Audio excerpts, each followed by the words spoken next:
where academic deadlines meet natural disaster and sometimes criminal liability. Welcome to the official podcast of the Center for Disaster Management and Law, National Law University Odisha, because life, law, and disaster all requires a little talk.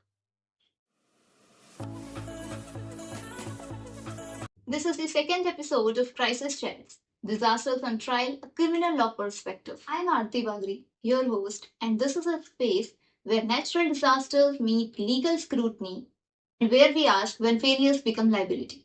We put disasters on trial, not in a courtroom, but in conscience and law. We examine timelines, decisions, and silence because when warnings are issued, systems are activated, and yet lives are still lost. Today's conversation is not about the hindsight, it's about the responsibility. That is, who is legally responsible when they do? Is a disaster always an act of God or sometimes the act of human neglect?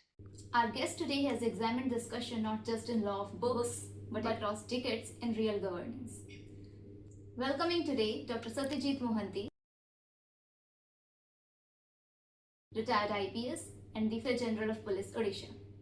He has been the recipient of Antarik Suraksha Medal, Police Medal for Meritorious Service, and Presidential Police Medal for Distinguished Services. An officer who has handled Super Cyclone 1999 and another Super Cyclone Fani 2019 in 2 decades. While in the former, about 10,000 people died. Later, it was the case of 0 casualties. Now, as a professor of law, we would like to hear from him how disaster triggers from the perspective of evacuation, rescue, relief, to the doctrine of duty of care to the state. Coming, sir, it's an honor to have you. My pleasure too. Yeah. It's a wonderful topic. And from the lens of relief, rehabilitation, rescue, now I have to see in the lens of law, legal liability, negligence, strict liability, absolute liability. So I think it's very interesting. So let me begin the conversation the way a criminal law student would. In criminal law, we talk about actus reus, mens rea, and the omission of duty. So my first question to you is, can a disaster trigger liability of a state or authority or the criminal liability? Oh, it's a very good question.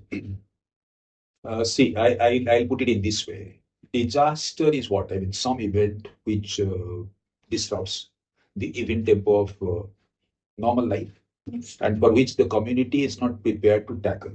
Right. They need the support of the state in such cases. Okay, and disaster could be man-made, could also be natural disaster.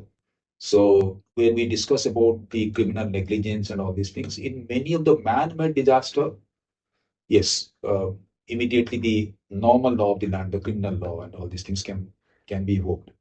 There is something about the natural disasters. Whether a natural disaster, the loss of life and property could have been prevented, whether the state acted in a manner which are the state having the duty of care to the citizen, as it acted in the manner in which it should have in such a situation. It has been very harmoniously interpreted by the Indian courts, particularly the Supreme Court, if I say so. You know the Bhopal tragedy. In fact, we, for the first time, India kind of debated about how to compensate the people who have been affected by some kind of an industrial disaster, like in Bhopal. The Bhopal gas tragedy case, the Supreme Court somehow struggled as far as the strict liability doctrine is concerned. Strict liability is the English law liability, basically tortious liability. But in the strict liability, there are 2 exceptions. If I could prove that this is an act of God, or maybe this is a case of sabotage, I can still my liability can be waived.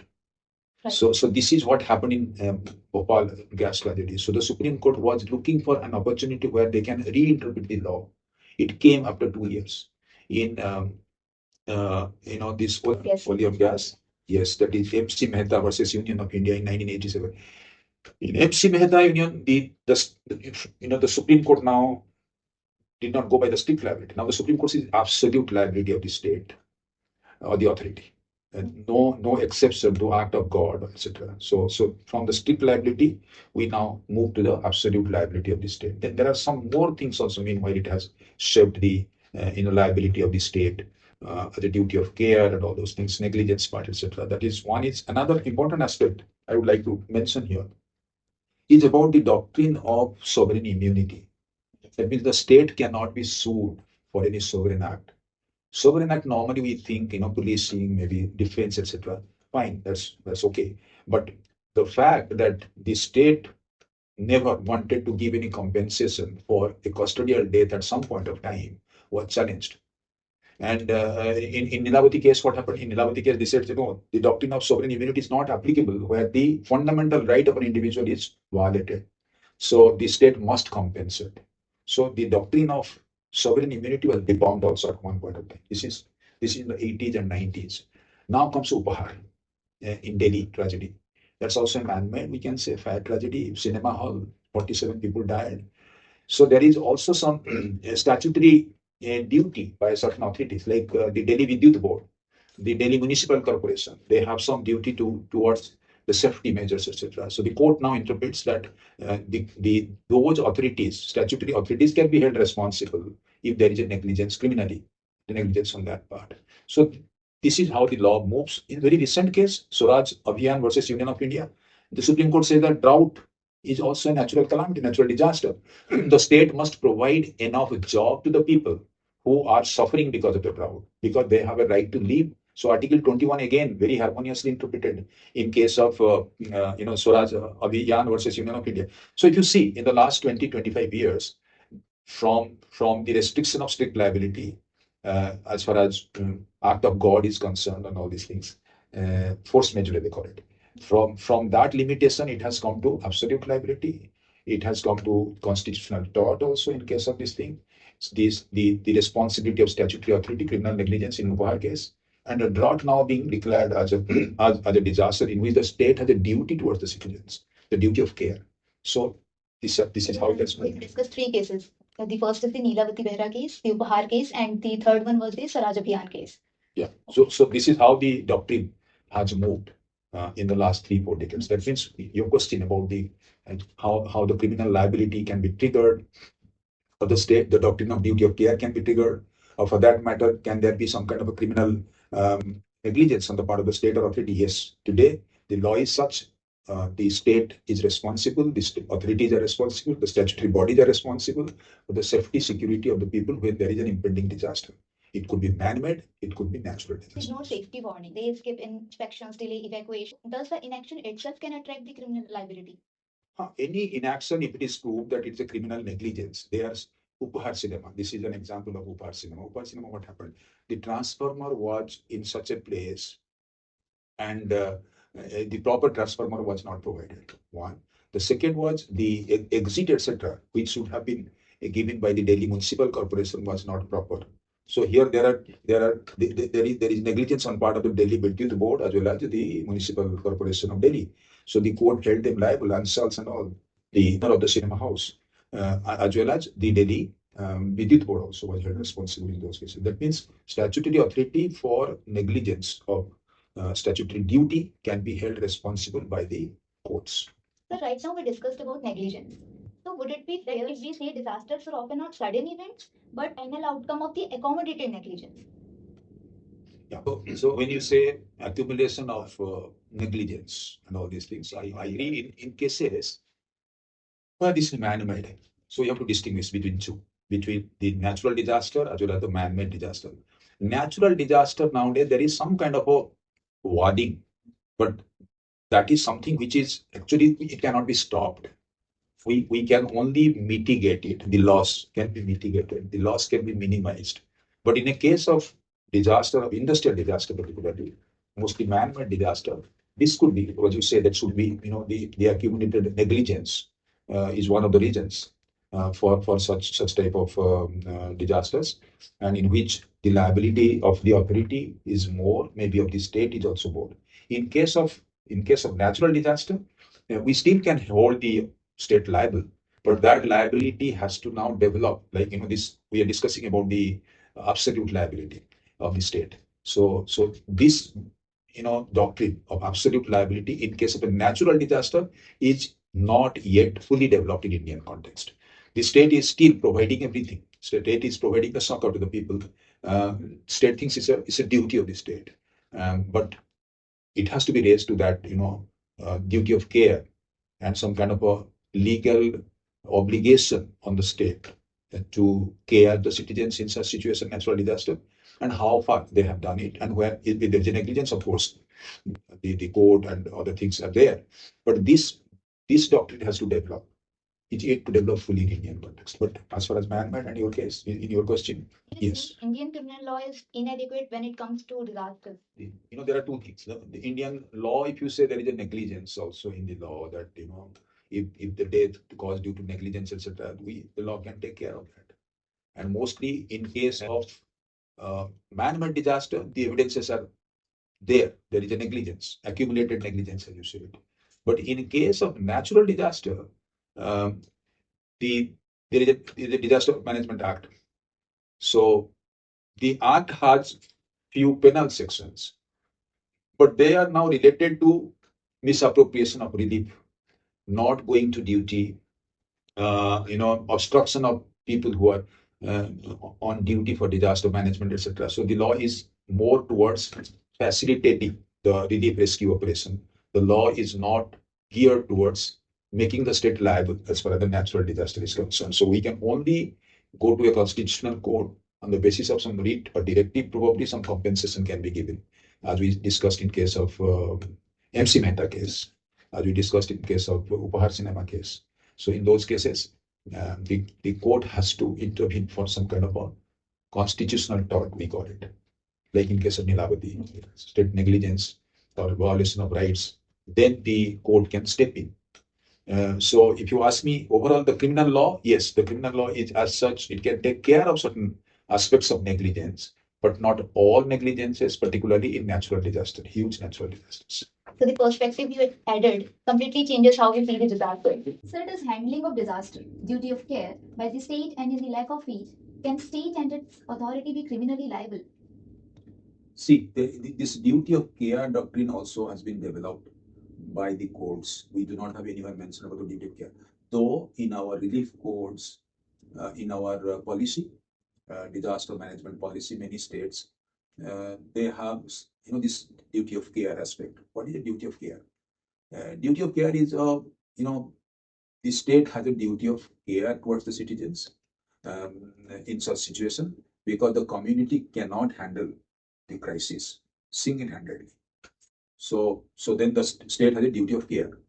For example, in the relief code as well as in the disaster management policy, you find that before any impending disaster, if the persons who are in the vulnerable area are to be evacuated. Why this evacuation? This evacuation is basically for the welfare of those people, because they will rather be extremely vulnerable in that zone. So here is a duty of care. Second thing, from there they are taken to places, safe houses, they call it, disaster resistant buildings in which people are accommodated for 2-3 days till a cyclone. I'm talking a cyclone case maybe. So and the state also provides them food, security, everything. So this is basically known as a duty of care doctrine. Now suppose there was some kind of a negligence to evacuate some people from a cyclone which will have a landfall. There's an ignorance. Somebody has ignored it, and these people were killed because of this. So naturally, I think the authority who are there, they will be held responsible. Similarly, suppose this building collapses. This building is not constructed to withstand 250 kilometer wind speed. So if the building collapses and few people who have been taking shelter there, they die, who's responsible? The responsibility of the state or the authority who constructed that. So that means this, from the duty of care arises the all efforts by the state so that the people are safe. If because of the negligence something happens, naturally there will be a criminal liability. Who is accountable for it? See, accountability, if you ask me, today also, if you see the relief code, most of the states, as well as the Disaster Management Act also, what is the unit of any administration in India? The district. So the district magistrate in such situation is the chief coordinator for all the efforts, from police, from fire, from emergency, from supply, from electricity, from road. So all these departments now are reporting to him, and he becomes the chief executive, chief operating officer, you call that. district magistrate. So the Relief Code, the Disaster Management Act has now authorized the district magistrate as the chief coordinating officer in such disaster situations. So if you ask me, see, the collector cannot single-handedly do it, the district. So he has to also delegate to his ADM, to the police officers, to other public authorities and officials. So there is sometimes SOP also. And if the negligence is in case of a collapsed building, government building, so naturally the persons who are in charge of that or who in fact constructed that should be held liable for that. So that means the liability is not the faceless state anymore. The Relief Code, the Disaster Management Act has clearly mentioned about the district magistrate being the chief coordinating officer in such situation, so that the the accountability can be fixed in such situations. The accountability falls with the district magistrate and the work is divided to different departments. Right, we can say. Right. So that means the accountability, when I say district magistrate, it means the district level officials also. So that is also, this is very well documented today, who is going to do what. So that means, my point is, earlier it is to the state. Now, there is no face, the state is faceless, if you see that. Now, this is an individual, the district magistrate, his officials, they are in charge. If there is a negligence, if there is a criminal negligence, they should be held liable. Sir, the Disaster Management Act and CRPC give extensive powers to the state. Yet every disaster exposes implementation gaps. Why does this disconnect persist? Yeah, that's a good question. See, in the public policy, public administration, there is some term known as the agency problem. They call it agency problem. The agency problem is a very common thing in the government. That means there's a mismatch between the policy and implementation or execution. Why this happens? This happens because of several reasons. Because first of all, the person in the field is not briefed properly that this is his duty, this is the policy guideline, this is the legislative intent. You get my point? So this is it the lack of training? To some extent, if there is a gap, there is a lack of probably training and briefing, we can say. We can say there is lack of supervision also.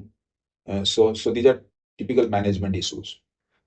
Supervision, training, inadequate briefing.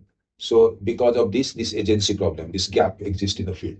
So we know why this gap exists. So since we know this, so we can still plug in those gaps, like proper supervision. That means if there are 10 people has been asked to go for some kind of restoration. So people are there with mechanical saw, they can go and clear the road in half an hour, 45 minutes. So there's a group of about 10 to 12 maybe. So we find that these 10 to 12 are suppose, instead of the arterial road, they are going to some, by-lanes and all these things, because arterial road is the relief line, it's a lifeline. So then, because there was lack of supervision here, because they were not briefed that, this is the main line, clear it.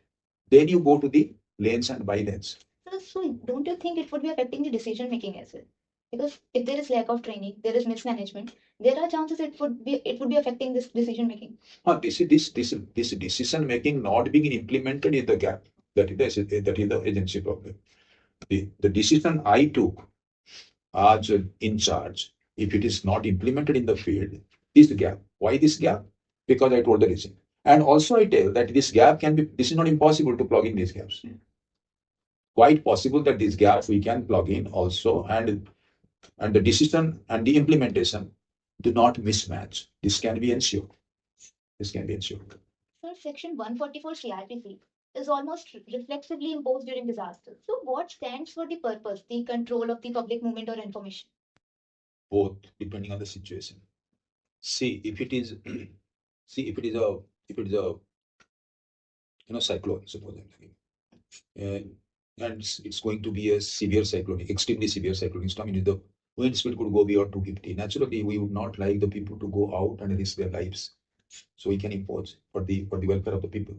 144. For example, in case of the fishermen going to the sea, they can also be prohibited from going because they'll be risking their lives. This is another example of duty of care by the state. So, for example, in case in this COVID pandemic, if we call it a disaster also, some kind of pandemic. We had some kind of a COVID curfew, we call it. Yeah, it was it. Yeah, this was why. Why this was? This, the state was ensuring that people remain safe also. This does not spread. In some instances, maybe there could be, there could be one prohibitive restrictive order in some situations, and just for orderly movement of things or orderly supply and all these things.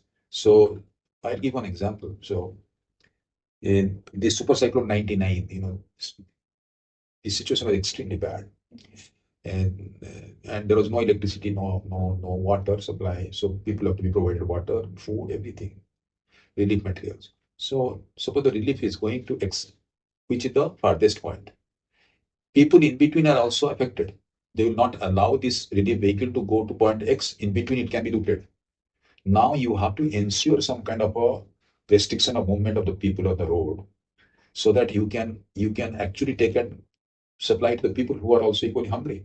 These people also will be provided. But at that time, no reasoning, no normal logic works for them. So sometimes in order to do something good, we need to restrict as well. This is basically social control theory. And sir, sometimes we see the journalists are restricted, NGOs or the volunteers are restricted sometimes. So doesn't it cross the constitutional limit? Rather say from my own experience, I have handled floods, I have handled this cyclone, tornado. I would rather, like couple of journalists with me to see what I'm doing and publicizing it. The people should be reassured that administration is doing work.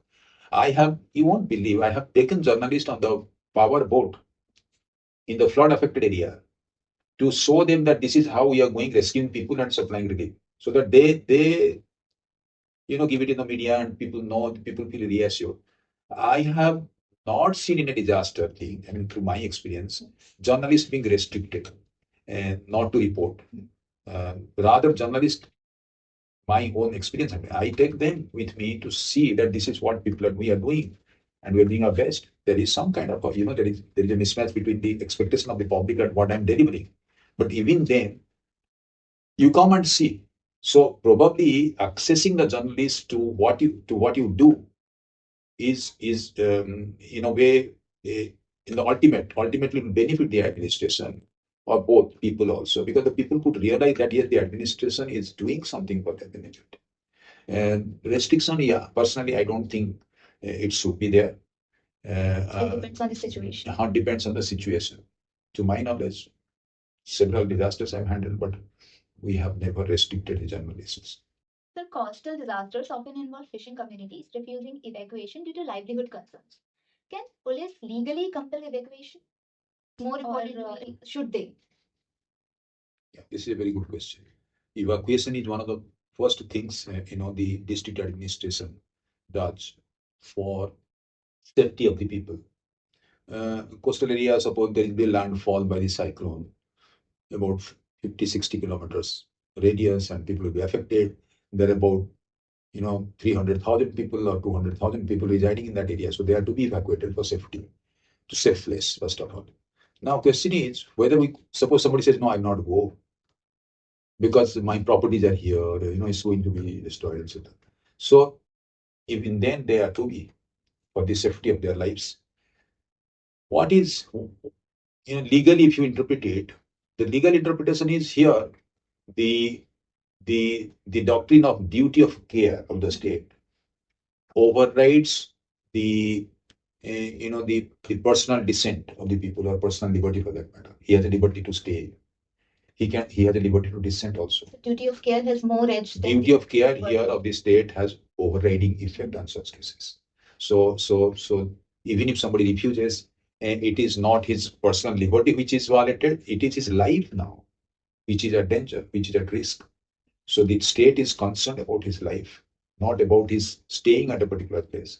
He may not be alive also if he stays there. So this has that means the duty of care has an overriding effect on your personal liberty or right to dissent or whatever. So this evacuation takes place, and it's a very tough job sometimes, evacuating people. So if police respect consent and casualties occur, so can that restraint later be framed as negligence? It could be. It could be, but I'll tell you something about there's a good faith clause in the Disaster Management Act. Okay, so whether it is in good faith or it is without any objective criteria, the team left that particular family. So this has to be seen, in perspective. But if somebody by negligence has been left and there is a casualty in that family, then there will be some kind of a criminal negligence. One cannot escape that. It is like there is a line between what comes under the negligence and what it should not be there. So if sometimes what happens, I have seen, the person has the intensity is severe cyclonic storm, which is about 160, 70.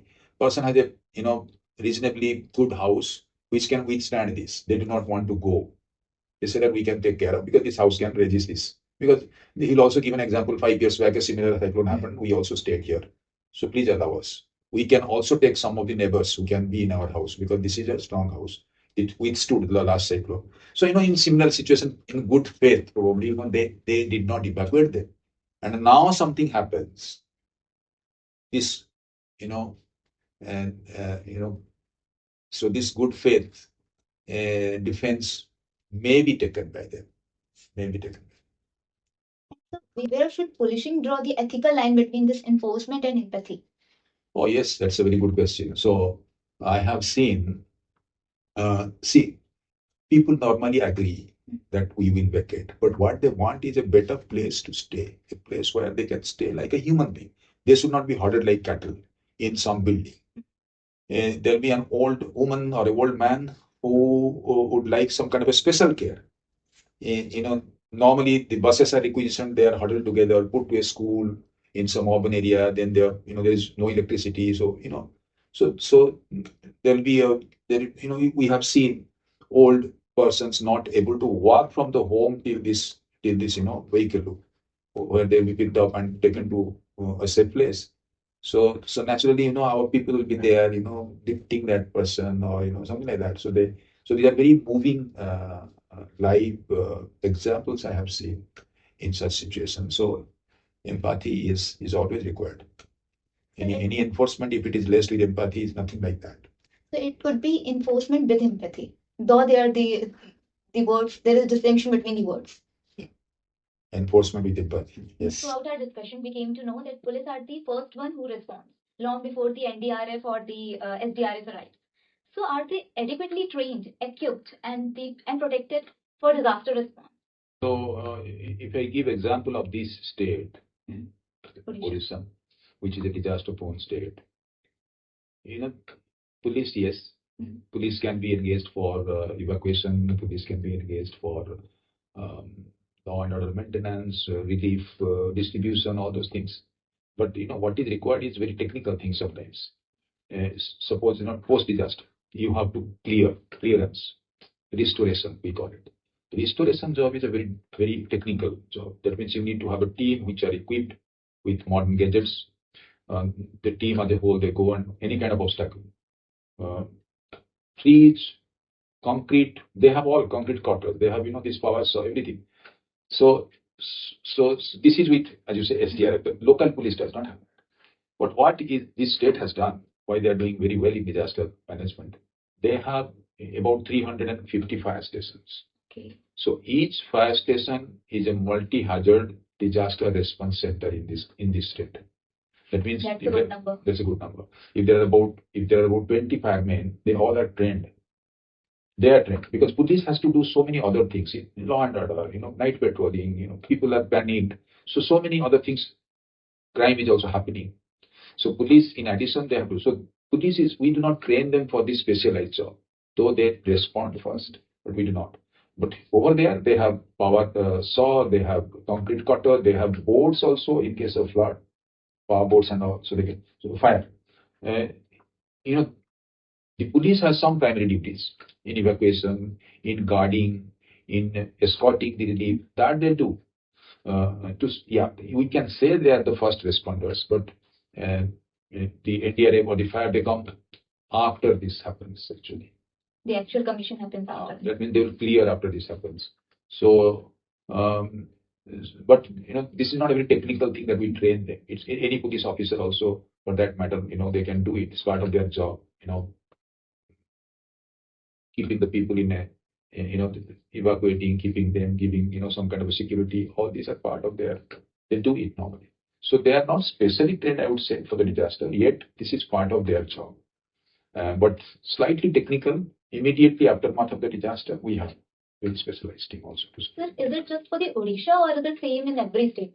I am not sure about other states. Every state has a state disaster response force, SDRF they call it.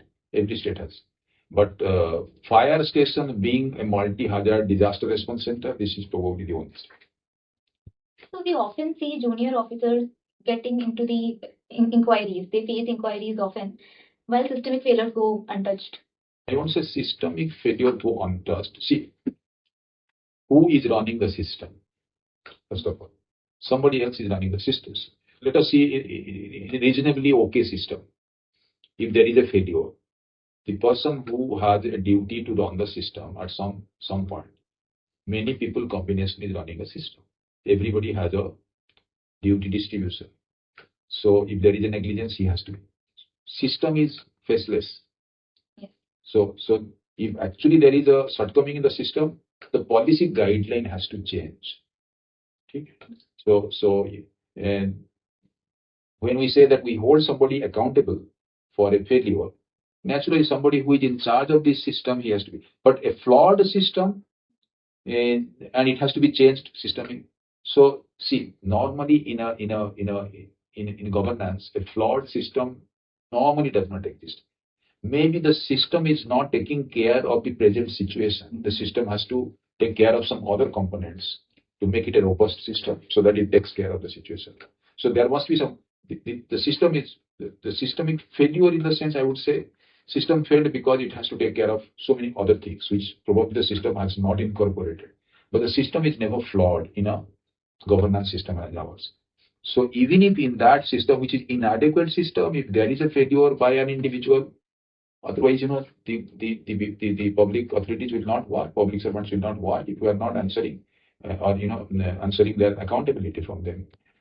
But yeah, I mean, this is often discussed, but this is my take. Sir, as you mentioned about the inadequate system, so if it's there somehow, so does the fear of prosecution during emergencies or by taking the decision, does it affect somehow? That is a very good question. See, emergency situation is a different situation than normal situation. In emergency, emergent measures have to be taken for it, and you have to bypass the normal time, rules, regulation, policies. For example, if you see the Disaster Management Act, very interesting. The Disaster Management Act says that in a disaster, the normal procedures for procurement, government has a very elaborate procedure for procurement. Otherwise, there will be corruption in the procurement. And in a disaster-like situation, the normal procedure of procurement has to be waived. Because if you give a tender, you have three persons, you open their technical bid, then if they select, then the financial bid, then the lowest one. It takes about 15 days. By that time, people will perish. So for the disaster, this has been waived, this kind of thing. So that means, having regard to such situation, the law also gives some kind of a latitude for the public authorities to function. One. Second, every public servant also protected under CRPC, that in due discharge of the duty, suppose there is a criminal act or negligence, something like that, there is a prosecution, action or prosecution by the competent authority who know whether this is a negligence or this is in good faith or this would not have been helped in such situation. Not only that, there is also a good faith clause in the Disaster Management Act, in disaster also.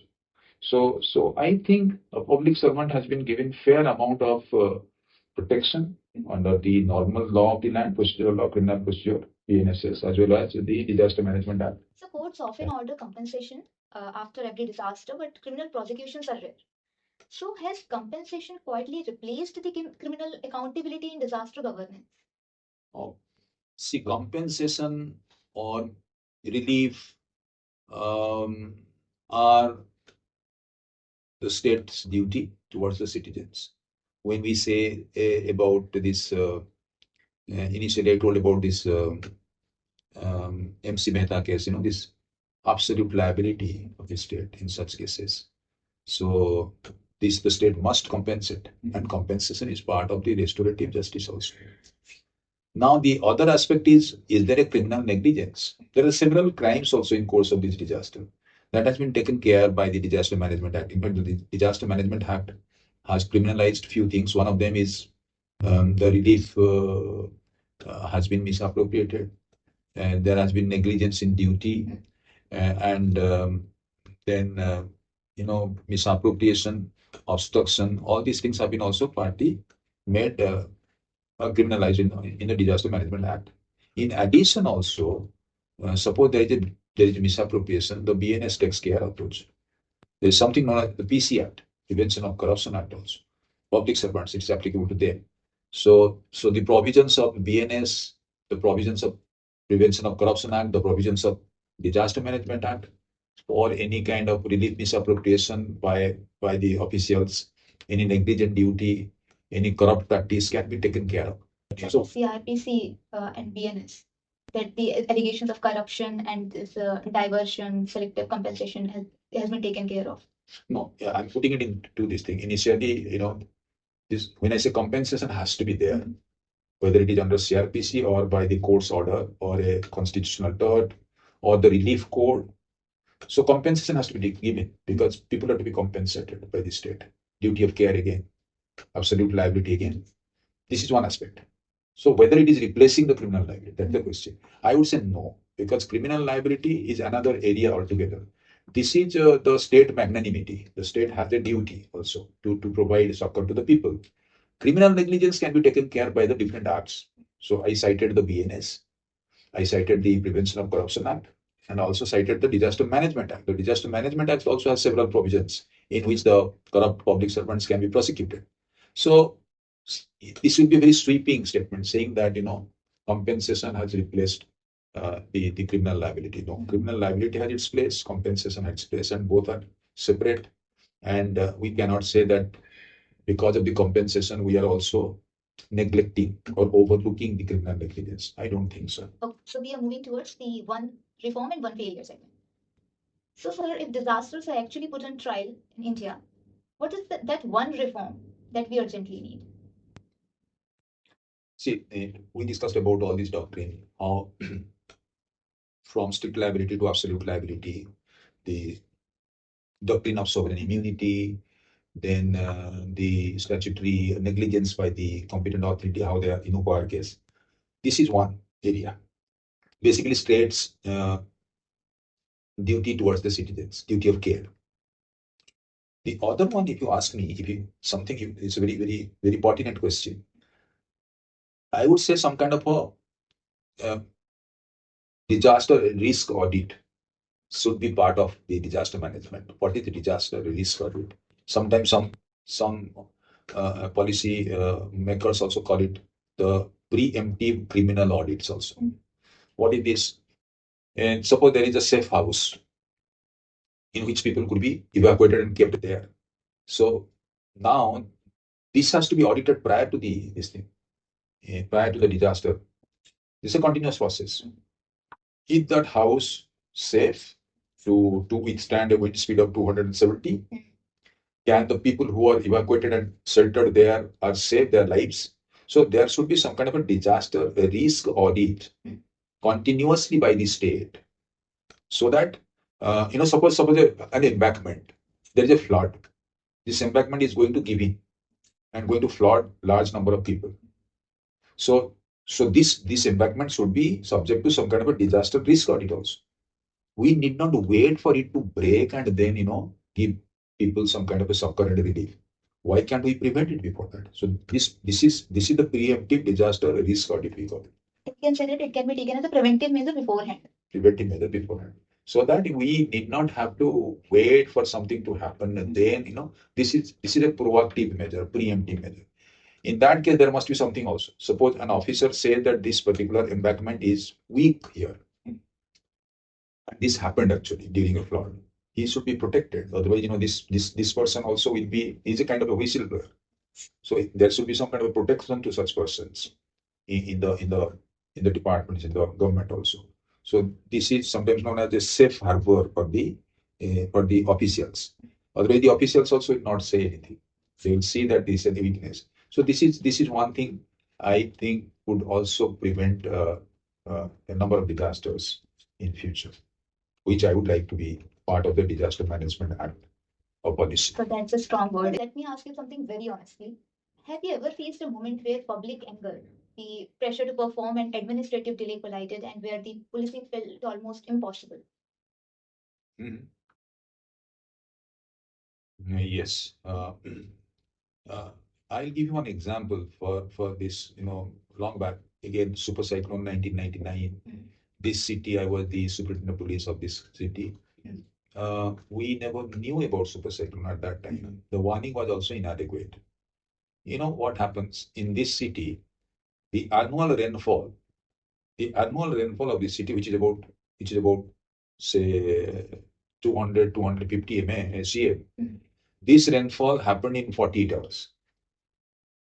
Okay, this was a cloud burst, you can say, along with the cyclone, super cyclone.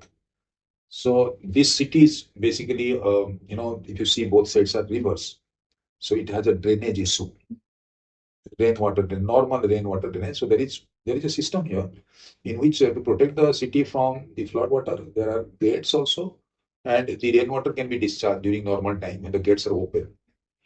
During the super cyclone, one could not, anticipate that the rainfall will be so high. When the rainfall started, by evening we could see that the city is already deluged in maroon, if you call it, of 3, 4 feet water everywhere. Now that has to be opened. So it's a case of negligence, you say, the combination. Then there is a lot of public pressure. You have to go and open that thing.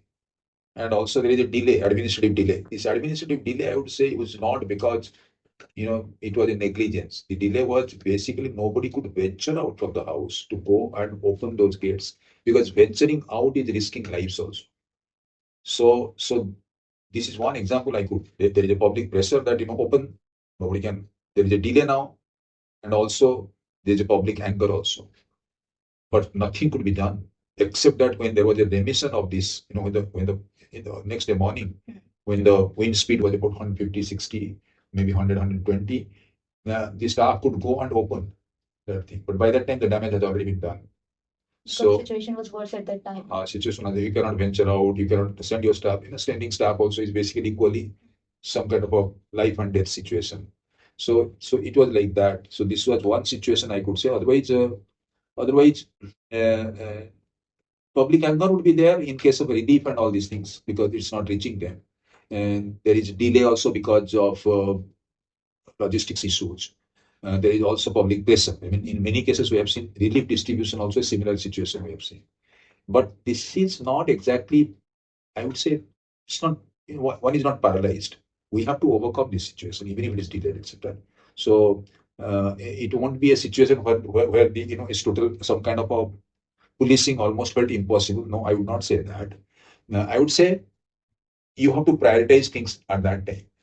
Because in a crisis situation, priority is very important. Which work you are going to do first, then which was next.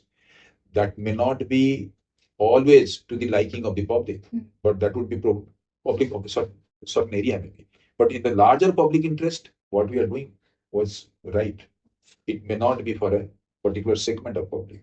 So then similar situation happens, but that has to be tackled. And they have to be told that you have to wait. You cannot pressurize because there are other priorities before the district administration. And we are equally concerned for you also. So this is how it happens. This happens in the field. Though there was unpreparedness, you acted upon in that situation when there was an emergency. It's a fun segment, and you need to tell the crime, crisis, or both. Crime, crisis, or both. Yes. Okay, good. I'll give you a situation, and you need to tell what it is and why. Okay. Okay. So, are you ready, sir? Yeah. Okay. So, the very first scenario is builder ignores safety audits, building collapses in monsoon. Oh, this could be both crime and crisis. Crime, negligence, Yes. crisis. Yes, immediate crisis. You have to rescue, restore, all these things. The second scenario is fake relief fund links circulate after a cyclone. This is a crime. I won't say this is a crisis, but this is a crime. The third one is authorities delay evacuation fearing political backlash. Neither. Negligence.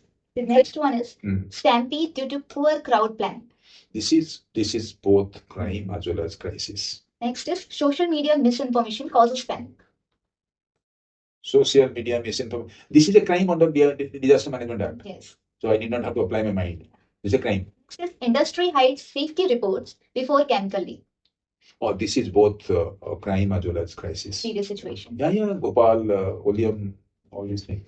Disaster funds exist, but equipment is missing. This is negligence. This is neither. Weather warnings ignored to avoid event disruption. This could be both. This could be both. Inquiry report is never made public. Statecraft.